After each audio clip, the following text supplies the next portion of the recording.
Max Verstappen told a journalist he had to leave at a press moment at the Japanese Grand Prix, otherwise he wouldn't start the planned press moment.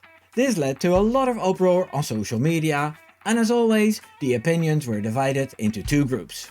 The Max Verstappen army defended his choice and called it brave, and the people from the anti-Max brigade called it immature, and some went as far as to say the freedom of press was in danger. I love it when they get all dramatic. I immediately got inspired to write and record a video about it, and it's finished now, otherwise you wouldn't be watching it. Here's a breakdown of what went down and my opinion about it. I'm Wimbo, here's 3 seconds to leave a like. As usual, the Thursday is filled with media duties for the drivers and the teams. Teams and drivers have to be present for press moments organised by F1 itself, but teams also organise these press moments in their hospitality.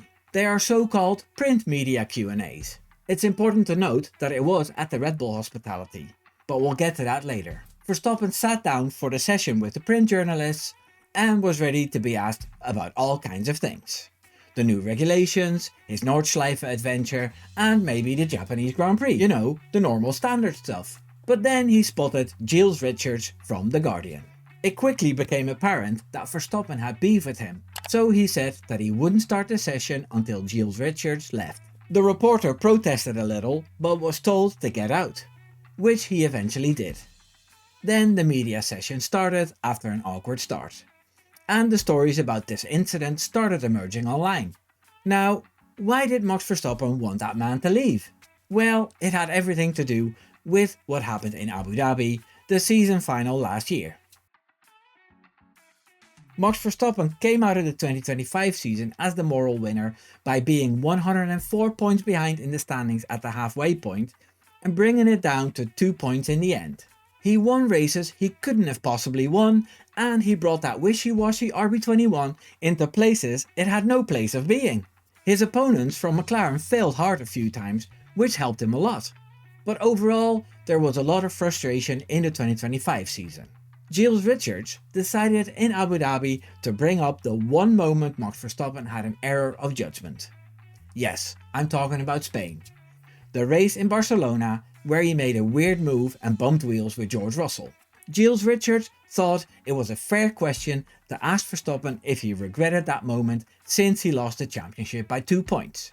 Verstappen answered that question at the time by saying there were many events after that race that resulted in the 2 points difference, but he knew already that this question would come. Giles Richards then smirked, as if he had just scored a gotcha moment, and Max reacted to that as well. He called him out for that smirking face and how he ignored all the other things that happened that season. As you can tell, I have a hard time revealing how I feel about this, but I'll keep my opinion for myself for later in this video. A new season has started and we're in a new weird set of regulations, and Red Bull has a few problems to solve, so nobody expected the question in Abu Dhabi about the Barcelona incident to be a thing again. Most of us had already forgotten about it. But Max Verstappen is like an elephant and he doesn't forget, so he told Giles Richards to get lost. This obviously made Twitter explode again, and I was there for it. The Max Verstappen fans thought it was brilliant how Max Verstappen stood up for himself against the ever-present British bias. They praised Max for not being an AI-driven bot, as you never get PR answers and reactions from Max. This is exactly how we know Verstappen anyway, and it's one of the reasons why he's so popular. I've heard many people from the media say that what you see is what you get from Verstappen. Remember that. Debates were going on about whether the question in Abu Dhabi was fair, or if he shouldn't have said no comment. But Verstappen is who he is, and he'll never change. In 2018, he had that famous quote in the press conference that he would headbutt someone if more questions about his incidents followed. He was right then as well. He's 27 now, so in 2018 he was 19 years old. I don't think the media would scrutinise Antonelli that way, or Arvid Lindblad. This was reserved for Max Verstappen because he was already making waves in the paddock, and the British media didn't like that. During the crazy 2021 season, Verstappen told the reporter off for asking the same questions about crashing with Lewis Hamilton over and over. He and Hamilton had answered questions about this the whole Thursday, and then they wanted to talk about it again on Friday, and Max wasn't having it. Again, his fans and other people with common sense understood this and didn't get upset about his crash outs. It's quite refreshing to hear, instead of the politically correct answers you get from most of the drivers. But then, after the dismissal of Jules Richards in Japan, the haters and the mostly British media crawled out of their caves.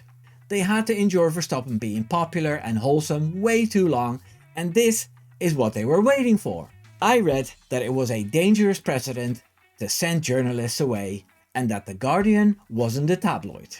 It was reiterated a few times that Jules Richards is a highly respected journalist and not a guy from the gutter. Writers from the BBC and other outlets all agreed that Max Verstappen went too far by holding a grudge and expelling that poor guy. They all agreed that it was because Max Verstappen isn't winning and it's taking its toll. Therefore, the F1 fandom and the paddock are divided again, and everyone is on their toes.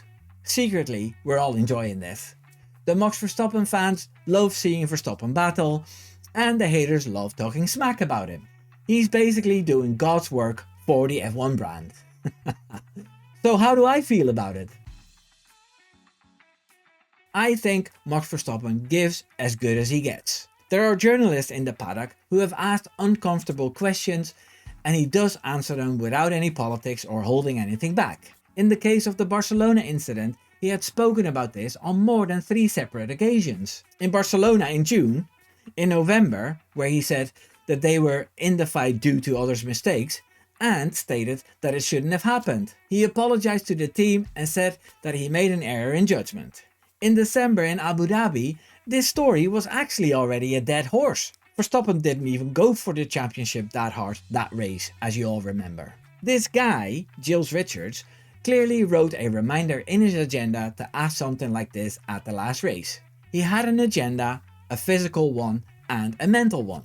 So when Verstappen got riled up by the question, he smirked and thought he had a gotcha moment. He had dared to confront the one and only Max Verstappen with an error he made in a race that cost him points, which he needed at the end of the season. The guy was probably doing a little dance in his head. It's also typical that in Japan, when Verstappen told him to get out, he immediately knew why. He asked, "Is this because of my question in Abu Dhabi?" He knew exactly what he was doing. I'm a Max defender, so not everyone will agree with this, but in Barcelona, Max was rammed in the side by Leclerc, which was frustrating, pushed off track by Russell, and then told to give the position back, which he actually didn't need to do. I believe that he wanted to intimidate Russell by making that move to scare Russell off track, to pay him back, so to speak.